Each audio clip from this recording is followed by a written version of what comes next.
Hello, everybody. Dom Tiberi here, coming to you live from Dallas, the Hilton Anatole. We are in Dallas. This is the team hotel for the Ohio State football team, and we are chasing the Buckeyes as they chase the national championship. The team is due to arrive behind me any moment. They are touchdown in Dallas and are busing here.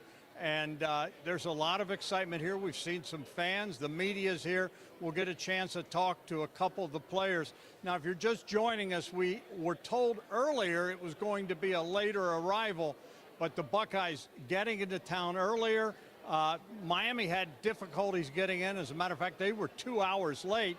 The Buckeyes are coming into town about an hour earlier. We're going to bring in our Adam King. And Adam, the wait is over. The Buckeyes are here. They'll be arriving hopefully within the next 5 to 10 minutes. We're going to get to talk to a couple of the players, including backup running back James Peoples. We're talking to guys that are from Texas, 2 of them. But this is an old hat for Ohio State, at least coming to Dallas and this hotel. They've been coming here for as many times as I can remember, going back to Urban Meyer. Well, I think it's really funny that we hear so often about routine for Ryan Day, and that the way they start this run for another national title is the most routine bowl game that they have. Their 3rd straight year coming to Dallas. For a lot of these guys, they're going to walk in here like it's nothing new. They've been in this hotel lobby now 3 straight Decembers, and one they walked out with a win, one they walked out with a loss. They're hoping that they walk out with their 2nd win come New Year's Eve. I want to see, Ryan Day talks about the look in the guy's eyes, and I love that concept. He was walking around a lot when it came to that open practice to check and make sure everybody was locked in. He talked about it in his pregame message with the team. So I want to see that look. I want to see, just kind of the feel of this team when they come in here. I think they're a little disrespected right now, Dom. I think it's surprising to say the number 2 team in the country, the defending national champs. It feels like everybody is all on Miami. They're all talking about the upset, talking about this Miami defense, all because Ohio State lost that game to Indiana, and I think this team knows that. Yeah, and we'll bring our man Dan up so you can get a view of where they're going to come in. They're going to come in right here, and you can see the Christmas lights out there, and there's a dignitary group here waiting for them. And once they kind of start scattering, that'll give us a clue that they're coming. I think you're absolutely correct that there is a slow burn with this football team. And I'll go back to what I've said all along. I'm not a fan of the conference championships. I think that was a booby trap game for Ohio State. And I want to say within 2 years, there will not be conference championships. That's my prediction. Well, and we can debate till the cows come home. But that was a tired and beat up Ohio State football team that played against Indiana, especially on the offensive line. They're not going to have Tegra. He is probably not going to play in this playoff run. He was listed as questionable. Well, we'll see. Well, he's pretty banged up. And that O-line was banged up, and they were emotionally banged up. I think these guys are healed up, and I think they're out to prove something. I think the O-line wants to prove something, but I also think the defense has got a slow burn. They've been disrespected all season long. Remember, they were losing too much on the defensive front. That was going to hurt this football team. No way can you reload. Well, those guys read all that stuff. They heard all that stuff. Larry Johnson heard all the nonsense of a year ago, and I think these guys are on a slow burn, and I've said it before. I've said it since the start of the season, and so far, Matt Patricia and these guys have proved me right that the strength of this defense, I believe, is the defensive front. Well, I will say, Dom, one thing as we kind of show everybody around here, you're back on me. I wanted to show them real quick, if you don't mind, Dan, the Rangerettes that are over there getting set to welcome the Buckeyes. That's one of my favorite things about the Cotton Bowl here, is that it's so much of a celebration of this bowl game. They do a great job of putting on this game and making it more than it is, but it is a different world now. This isn't a bowl game. It is a quarterfinal, but you see they'll be welcomed by the Rangerettes, and as you said, the committee of people for the Cotton Bowl. When you bring it back over here, though, Dom, I definitely think that this Buckeye team has to feel a bit slighted with everything that's gone on. They're still the odds-on favorite by Vegas to win the national title. Vegas typically knows what they're talking about.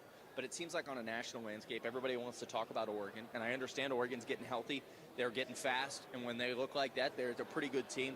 They want to talk about Indiana. They have the Heisman winner. They beat the Buckeyes one-on-one. But It really felt like that game against Indiana. The only word I could think of is discombobulated. It just seemed like everything on the offensive side of the ball was discombobulated. Defensively, they were very good. They were very good.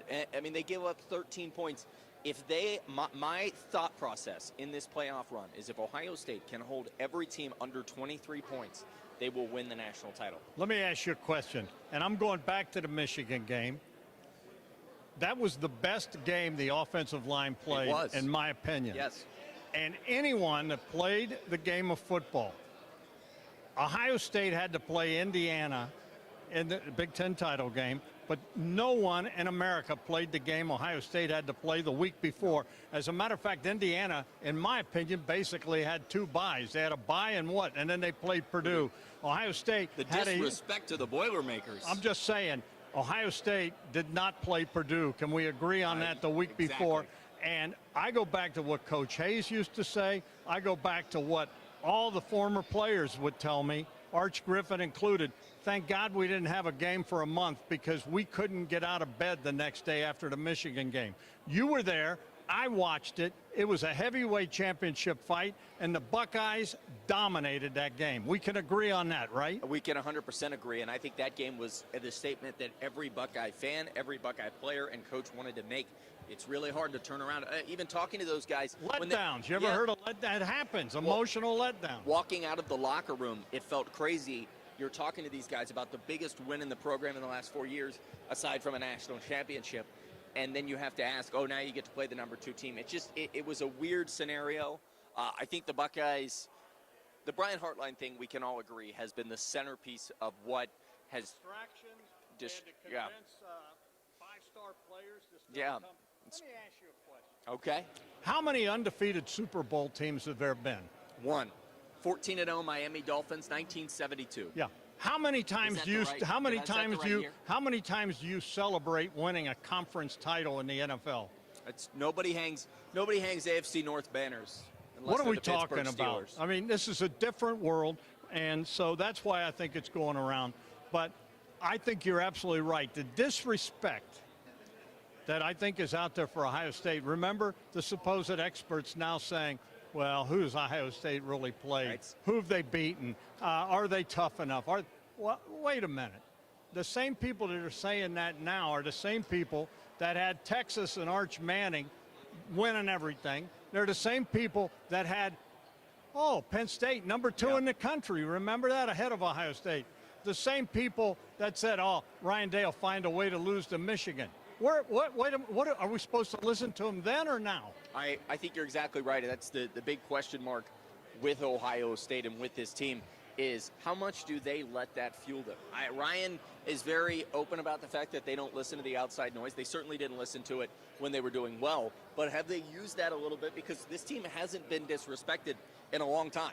Well, they've been disrespected. In my opinion, they've been disrespected all season long. Yes, but they're defending national champs. Once they beat Texas, everybody said, all right, they wanted – the funny part is – Well, no, what I heard after they beat Texas was LSU, well, we Miami. don't know how good Texas is, and Arch Manning and all. I mean, Arch Manning was going to the NFL. He's one and done, right or wrong. Did we not hear all that nonsense? That's pretty accurate. I do think it's funny to say that looking back. I got a memory like an elephant. I remember everything these people say. When you think about, I remember being at Wisconsin, up in Madison, and it was Miami playing Louisville, and everybody was talking about how Miami was the team that's better than Ohio State. Oh, yeah. They were the team that deserved to be number 1. Full circle moment. We get to see it on the field now. But let me say this. Miami is very good, especially on defense, and they're very good on offense. They wouldn't be in this tournament if they weren't. They could beat Ohio State. It could happen. Yeah. I mean, there's 8 teams left. They're all good. They are all good. I mean, Alabama could win this whole shooting match. I do think, sidebar, we have a little time here. I think Alabama might beat Indiana. As a matter of fact, I'm going out. I mean, this reminds me so much of last year. Yeah. Where Oregon, the number 1 seed, by the way, you get to play Ohio State in the Rose Bowl. It's the worst and draw. And so now you got a hot Alabama that's getting hot at the right time. Indiana, it was the perfect storm for them. They got a emotionally drained Ohio State football team, a beat up Ohio State, and God bless them, they won it. they did what they had to do to win the game, and that's all that matters. They did it. Let's bring in this guy real quick. We're talking. We're live. Streaming. We're Yeah, live. The one and only Tim May, who's going to join us tonight on Wall to Wall Sports. Tim May, 97.1 The Fan. The Tim May Show. It's a podcast. Where do we see it? Fanstreamsports.com. Okay, let me ask you a question, real quick. I think Ryan Day and the Buckeyes are on a slow burn because they do feel the respect. And let me tell you another thing. And Tim, you and I have talked a lot. Like 3 questions. It is. It's 3 and 1. Well, this is Tim May. A, B, and C. Let me just ask you this. We heard, beginning of the year, Texas, greatest team. Yep. Arch Manning, going to win the Heisman. Ohio State handles them. Yep. We heard Penn State, number 2 in the country. Oh, this could be the year Penn State wins it all. Yep. We heard Ohio State handled them. I mean, now the experts are saying Ohio State, well, they weren't tested. And then the way they looked against them, you know what? Horse hooey. Do we How do you listen? feel about that? Do we listen to them now or then, or when do we listen? My wife and I own horses. My wife cleans the stalls every day, so she doesn't really have a great opinion about horse hooey. But with that said, it's called recency bias. You know, you just got to see Miami play, and I saw some people talking about Miami being this juggernaut almost of a team, and I go, they scored 1 touchdown and beat Texas A&M. You follow my drift. It was a windy day at Kyle Field, right down the road here in College Station. And we know Texas. what the wind's like. It went from 80-something to 30. Is Miami talented? Damn straight they are. Yeah, they are. You heard what Ryan Day said about them. They've got NFL caliber players on defense all across the board. Same thing on the offensive side. Yeah, but it's recency bias. The last time you saw Miami play, they won a game in a playoff that they backed into. According to most people, it should have been Notre Dame. I personally said Notre Dame should have been in Alabama, not be in, but both of them won, Miami and Alabama. So, yeah, it's, you know how it goes, Dom. You've been around. The last thing you saw is what impresses you. No, I agree. Just checking to see if we had any movement out here. We're hoping. No, we got the doors and See if whatever. we have an update. No update over there. The first Cotton Bowl I ever saw was 1967 when Alabama played Texas A&M, and the Rangerettes were already a fixture at the Cotton Bowl. They're from a junior college in East Texas, Kilgore, Texas, where, by the way, there used to be oil wells on every corner in downtown. There was so much oil under that place. But the bottom line is the Rangerettes have been here ever since then. If you're just joining us on 10 TV Plus, Tim May, 97.1, the Tim May Show. Adam King, of course, 10 TV Plus, 97.1. Dom Taberry here. Where do you work? Same place I've worked for the last 44 years. We are at the Hilton Anatole here in Dallas. This is the Buckeyes' home in Dallas. They've been coming here for quite a while now. The last several times we've been here, they've had a lot of success here, except for when they had to play Missouri. But that game was a weird game. As ugly as it gets, the worst offensive line game I ever remember Ohio State ever having. Yeah. You know, Dom, that reminds me, I was thinking about this today. Ryan Day could put together one of the most remarkable redemption tours in college football history. Okay, so he did. But now think about this run. So he's back on New Year's Eve. If you remember the last time Ryan Day played on New Year's Eve, there was a field goal that went awry right as the ball dropped. So he's got a chance to write the New Year's Eve. Then he could play Georgia in the next round. He's played Georgia once, it didn't go well. He played in the Fiesta Bowl once, it didn't go well. And then he gets to go back to the place where he played his first national championship game, and he lost, and write that. He would right every single wrong in his coaching career. It'd be, instead of Shawshank Redemption, it'd be Ryan Day Redemption. That's right. Part duh. And Shawshank, great movie. And the one thing I love that he's done, Tim, and we've talked about this, he has owned this from day one, ever since they won the national title. And I remember shortly after winning it, after the celebration, you know, he went out there and said, hey, I'm here to win national titles. Yep. And, you know, I want to be the first coach, first team to win back-to-back. We're going to bring in Scotty Rogers right here, the champion. We'll put you in the middle here, This Scotty. gentleman knows where everybody's at because he runs this place, Scotty Rogers. What's the update on our Buckeyes? When are they coming? They are going to be here in a matter of minutes. Okay. We have everybody staged right behind us, including our Kilgore College Rangerettes, to make sure they get a proper entrance here into North Texas. We're excited to have the Buckeyes back for the third year. Scotty, who is your favorite local TV station in the world, and why is it 10 TV? You know, that's just a hard question. It really is. Because, you know, I don't get to see you guys as much. You keep coming back every year, but I need you down here in North Texas all the time. That's right. We gotta move down here. You got to move down here. Scotty, 90th Cotton Bowl. I mean, you guys have been doing this a few years. Handicap it for us. How hot of a ticket is this, Miami and Ohio State? And we know how Ohio State travels, and I believe there's a large Ohio State alumni group down here.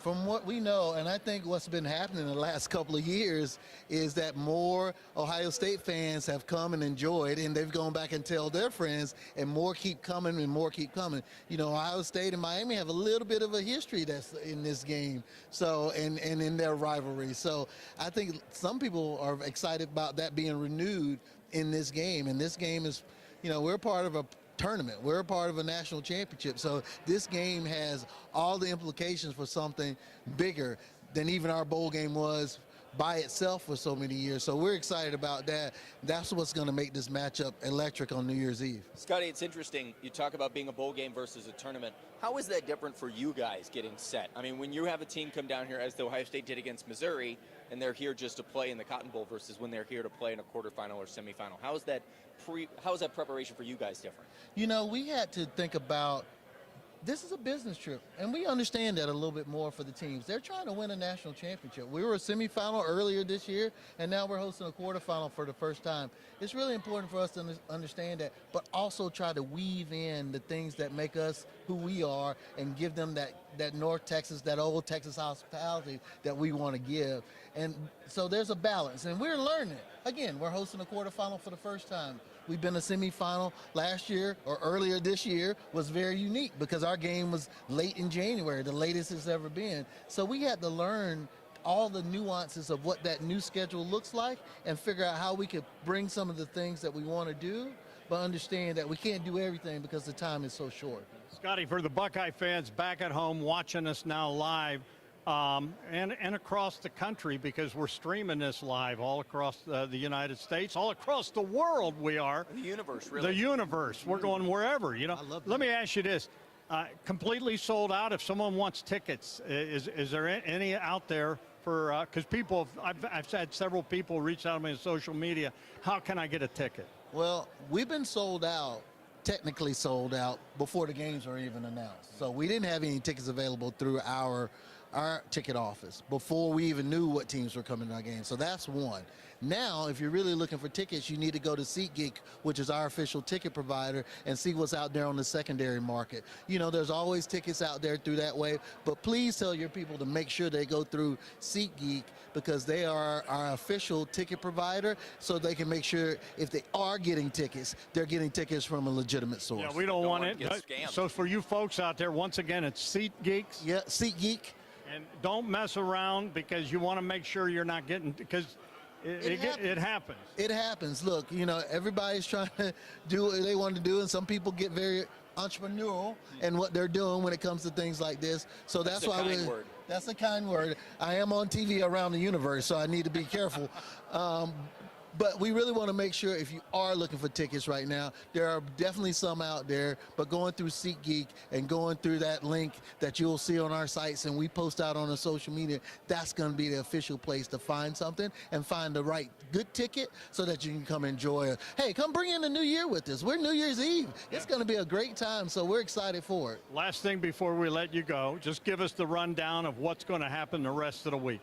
You know, the rest of the week, I'll keep it short. You know, for our fans, who we're really talking to, you know, we're going to have a great thing the day before the game where we're going to have Battle of the Bands out in the West Plaza. And then you can take the short walk down the street to Texas Live for Cotton Bowl Live, presented by Dr. Pepper. Free concert. Both events free and family friendly. That's who's playing at the concert. It's one of the bands. I'm sorry, I don't know the name. Is it you, Scotty? No, it's not me. I'll get up and sing. It's one of the fun bands that we always have that play cover music and a lot of dance music. You know, something that is good for everybody. And then on game day, starting at 3:30, the Goodyear Huddle Up Fan Fest starts in the East and West Plaza, mostly in the West Plaza. And at 4:30, For those that were here last year, he's back. DJ Diesel, Shaquille O'Neal is going to be performing from 4:30 to 5:30 in West Plaza before the game. That's an hour before kickoff. And oh, by the way, right over at Texas Live after the game, separate ticket, DJ Diesel is going to bring in the new year at Texas Live. That's after the game. That's after the game. So you can see him before the game if you have a game ticket. Got to have a game ticket to come in. Can you give me tickets? We can talk off air and see what might be possible. Scotty, what would be your DJ name? I do have a DJ name. Oh. I do have it's DJ Sis Money. Okay. It's a long story. All right. During the pandemic, me and a good friend of mine who's actually here, we did a little DJing on Zoom. We did a cheese and grits. We called it a brunch thing when we were stuck at home, and we did a 3-4 hour set on Sundays when people were stuck at home, and we have some fun with it. So we have T-shirts. Oh. Well, that is DJ Dom Taberry. Yeah. No, I'm DJ. Forget about it. Anyways, the one and only Scotty Rogers. He runs this tournament like nobody's, and you'll be going to all the other venues, right? Well, hopefully we'll make it to a semifinal site, but I'll definitely be at the national championship in Miami. Hopefully we're all there That's with you, important. Scotty. Hopefully they're with you, the one and only. Absolutely. Yep. Appreciate it, sir. Absolutely. See you. Thank you, Scotty. He one of the best guys. It's That's unbelievable. one of the nice things about what we get to do. We get to work with these wonderful people. Yeah. Let me give you a shot. Look out here behind us. Really, we thought they'd be here by now. Dom, how much longer do you think you and I can talk before people turn off the Well, across the I think universe? everybody's here now. They want to see, and I think the fact that the girls are moving tells me we might have something going. I see cameramen moving. I think I think it's inevitable. I'm going to let you talk for a minute, and I'm going to go get us an updated timeline. All right, I think it's inevitable. Once again, if you're joining us, Dom Taberry here, Adam King. We are in the Hilton Anatole, and we are told the Buckeyes will be arriving minutes, Dom. in about 2 minutes. In about 2 minutes. I had a feeling when you see this going on, and so they'll be here any moment, and hopefully we will be able to show you Coach Ryan Day and everybody. This is where they put us, so we're hoping we have a good view of all this. What if they come in the other entrance, Dom? And we're standing here and we get a shot of those people. I would say to myself, you can leave now. Yeah. Oh, that's what I would say too. You can leave now. But here we go. The Hilton Anatole has become... Dom, the one thing we didn't get a chance to talk about, we did get our first availability report for Ohio State today. Yeah, what do you got? We did see that Tegra is doubtful. Understandably, we didn't expect him to play. Yeah, I don't think he will. Will Smith Jr. is questionable to play, but other than that, really a pretty clean report for the Buckeyes. Nothing that jumps out too much. No big stars out. Obviously, Jeremiah Smith and Carnell Tate, they're not listed anywhere, so I think those two guys are going to be on a fast track. And I think that they are healed up, talking about Jeremiah Smith, Carnell Tate, Brandon Ennis, and Max Clare. I think these guys are going to be exceptionally fast on a fast track. It's going to be perfect weather because the weather's always good inside Jerry World. And I expect those dome, guys. Dom. Well, that's why the weather's going to be good. What if they open a window? Well, they can. I think they can open the roof, but I think if it's cold, they will not open it. Although there'll be 100,000 people in there, it might be kind of hot. All right, Dom, who do you think the first person through the door is? I would think it'd be Ryan Day myself. He's always the first one off of bus one, but they always pull it up a little far. It's an extra walk for Coach. Well, I don't know. We'll see. He doesn't have us out there grabbing him like that's true. Typically, just right there at the bus. Typically, and that's you're not right fair. there tackling him. Yeah. He said that's his favorite part of game days, Dom. Yes. This is, I want to say, looking back, when I say this is the Buckeyes' home, away from home, Urban Meyer, when he came down here and they played USC, this is the hotel they stayed in. We have movement. Yeah. We have movement. We're just waiting to see sirens. And we have people actually running. We have joggers. And joggers they're trying is a to get good it. sign. I think I see flashing lights. They're here. And I feel the cold weather. Let me tell you something, folks. It was 86 degrees when we landed here. It is no longer 86. Dom was in short shorts, and he's now had to put on pants. It was freezing. There we go. They are here. And the buses are pulling up now as we speak. If you're joining us, we are live in Dallas at the Hilton Anatole. This is the team hotel, the team headquarters for the Buckeyes. Quarterfinals of the Here college football playoff. they come. And there's the first bus pulling up. And we imagine Coach Day will be on that first bus and getting off. We'll see if that's how it works. I would think he'll be the first in. Yes, it looks like they pulled the first bus.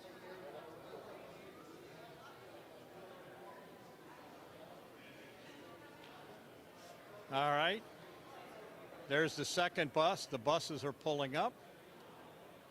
The Buckeyes getting here about 30 minutes earlier than they originally Miami was thought. 2 hours late tonight, which is I crazy. guess the weather was a considering factor. The wind here has been pretty ridiculous. You can kind of see it. And here comes Ryan Day's family. There you go. The Days are off the bus here. Walking in, there is Nina Day and his son RJ Day. Here comes Brian Hartline to the left here. He is the storyline of this game, with him now giving up play calling duties and preparing to be the new head coach at South Florida. Coach Mickey Marotti, who handles the strength and conditioning of this football team. As you mentioned, there goes Brian Hartline. Will be coaching the Buckeyes. Receivers, Keenan Bailey. Timmy Walton, co-defensive coordinator. Hey, Timmy, how are you? I'm giving shout outs. There's Coach Larry Johnson. Hey, Coach. He didn't say hi, Dom. He looked at me. He looked at you. Yes, he did. Wanted to know who that was. There is Lincoln Keenholz, the QB sneak expert for the playoff run. Jerry Emig, who's handles the media and will retire. Here comes Coach Matt Patricia. And the players are finally here. Luke Montgomery, Matt Patricia. The Cowboy hats have made it here with the Patricia family. Coach Patricia does not have a cowboy hat And they on. have though. the Buckeye music started.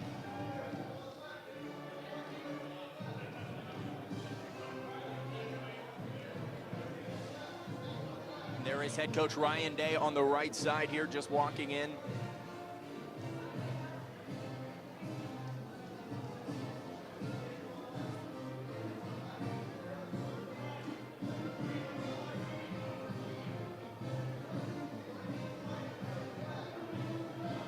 Even Ryan knows that Scotty is the man.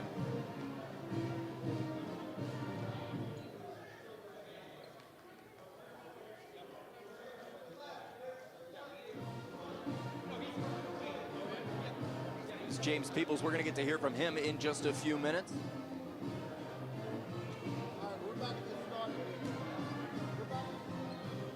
Jeremiah Smith, there he is with his Red Bull headphones on.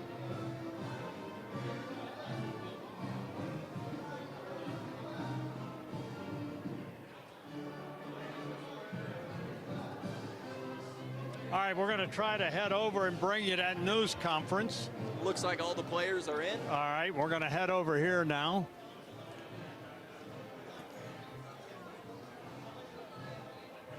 We are going to get to hear from James This is live Peoples as to it's start out. happening. They're James going to Peoples, bring a the Texas players native. up. And Adam's going to get in there with the mic. Yeah. And we'll take a listen. The Buckeye and their family members are here. And now we're going to have a Familiar couple flight, players come up and speak. Oop. We have James Peoples.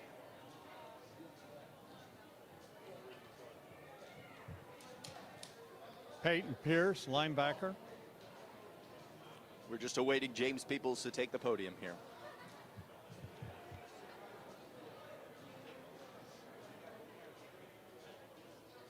Adam Kang's sneaking up here to get his microphone close so that we can listen in.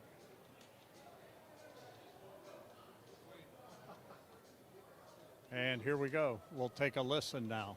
All right, folks, this is linebacker James Nope. Running back James Peoples. Could be a linebacker. Peyton Pierce, linebacker. Hey, how was that landing tonight? It was good. Glad to be here. Yeah, it's a little colder than I expected.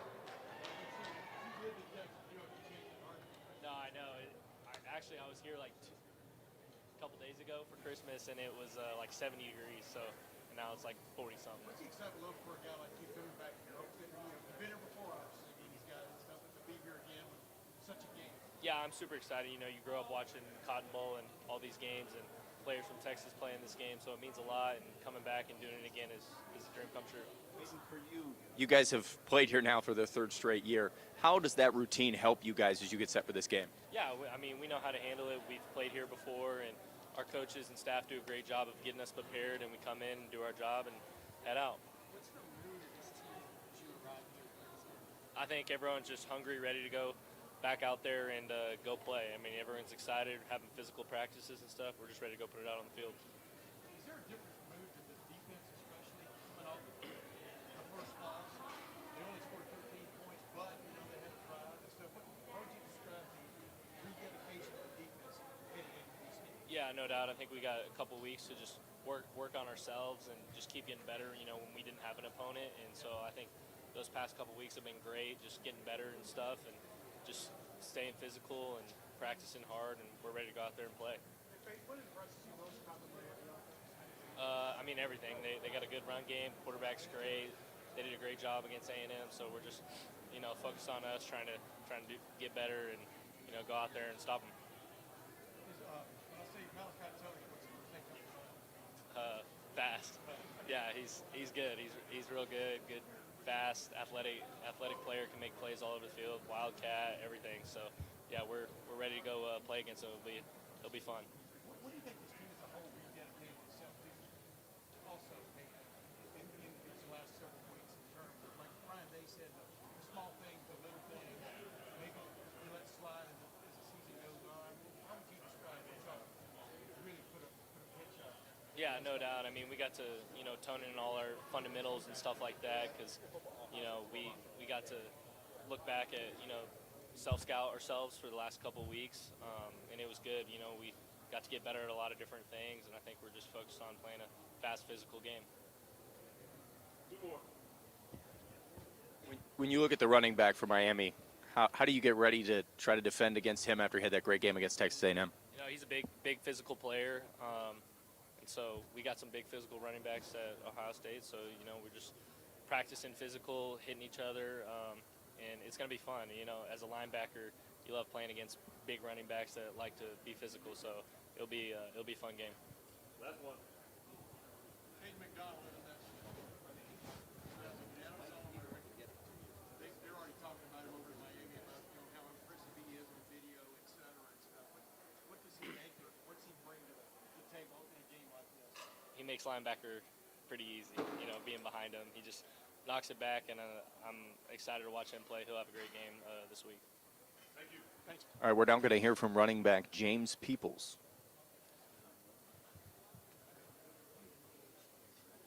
Now we have James Peoples from San Antonio.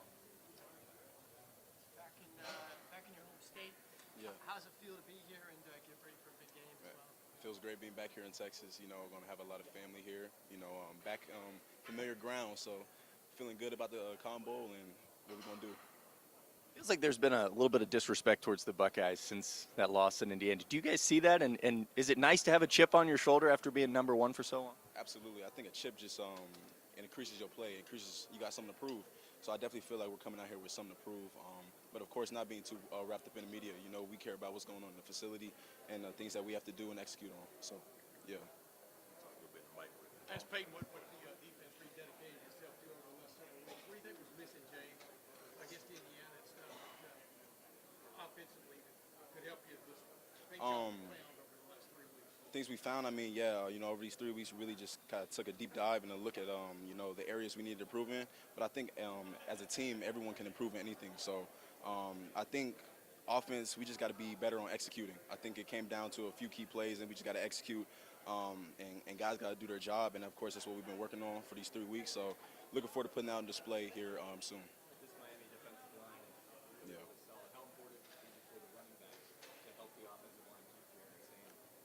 I mean, it's crucial. I mean, running backs are a big part of the protection every week, but of course with the two guys they have up front and that stout D line, you know, we're gonna have to be a force to be reckoned with, of course, not just in the running of the ball, but also protecting Julian, getting out on our routes and stuff like that. You know, getting hits on these guys. So I mean, it's crucial, definitely for this game. You do something a little different when you're in the state of Texas, considering where you're from. Considering where I'm from. Home state is The home state does add a little factor, you know, being back home and being able to play in front of family, more family than I already do now. So there definitely is a little extra juice you could say there. So, yeah. How many tickets did you have to come up with? About 10, 11. Yeah. I had a lot of guys asking. Yeah, it was a little conservative, absolutely. You guys talk a lot about routine. This has become a routine bowl game for you guys. Does that help you at all, knowing? I mean, you've walked into this hotel now for the third straight season. I mean, absolutely. I mean, we've been here before, and I mean, I was even here as a recruit when they played Missouri. So that's 3 years in a row. You know, familiar grounds, especially for us. So I mean, we kind of got a routine. We know what it's going to look like. You know, we just got to go in and we got to execute and do what we got to do. James, as this season's gone along, you've been able to note, is Julian Sayin becoming more and more of a leader, vocal leader? How would you describe from being that guy that started against Texas? We didn't know what he was going to be all about to where he is now. I mean, he definitely has, and he's embraced the role. He stepped up to the plate. I mean, every game, guys get better. You can see it in his growth, how he leads, the decision making. You know what I'm saying? I mean, there's no flinch in his game. He's going to be decisive, and I mean, he knows he has all 10 of us backing him on whatever situation. So, yeah. What's your take on the Last two, please. Last two. Dave Van Sickle looks like he may get to start right guard, but what's your take on their rededication for one or the other term? Because Indiana had some success. Yeah, with Gabe Van Sickle, I mean, he's put in that position. I know he's going to step into the plate. So, I mean, I have no doubts that he's going to do his job, and I'm excited to see him go ball out. What impresses you most about this Miami defense? This Miami defense, I mean, it's no doubt it's their front. I mean, we got to be able to get through the first level, and those guys, you know, they got some outstanding players on the front. So we got to handle the movement, do everything we got to do there, and then after that, it's just play ball. Thanks, everyone. That was running back James Peoples. There you have it. The Buckeyes have arrived in Dallas. This is a business trip. Quarterfinals of the college football playoff. James Peoples just talking to the media there, and joined by Adam King. Game face is on. These guys, it is a business trip. This is well, the Cotton Bowl, it was a great bowl game. This is a different deal. They're going to be here just 3 days, and then they're going to play this game. Yeah, he talked about how he came here when Ohio State played Missouri as a recruit, and this has just become secondhand. You've talked about just walking into this hotel, home away from home for the Buckeyes. Now, we're done streaming here, but tomorrow, Buckeye Media Day. Going to be an hour-long stream, best coverage you can find. You and I going back and forth talking to all these guys one-on-one. 10:15 in the morning Yep. to about 11:15. 10 TV Plus streaming it. We will also be live coming up tonight at 11, and then a special edition of Wall to Wall Sports. As a matter of fact, now that the Buckeyes are here, we've got to get busy and get ready for the 11 and Wall to Wall. He's Adam King. I'm Dom Taberry. Tracy Townsend is here covering the mornings. We are covering the Buckeyes like no other station can. Remember, keep it on 10 TV, 10 TV Plus, and 97.1 The Fan for the best Buckeye coverage there is. We'll see you coming up in just a while.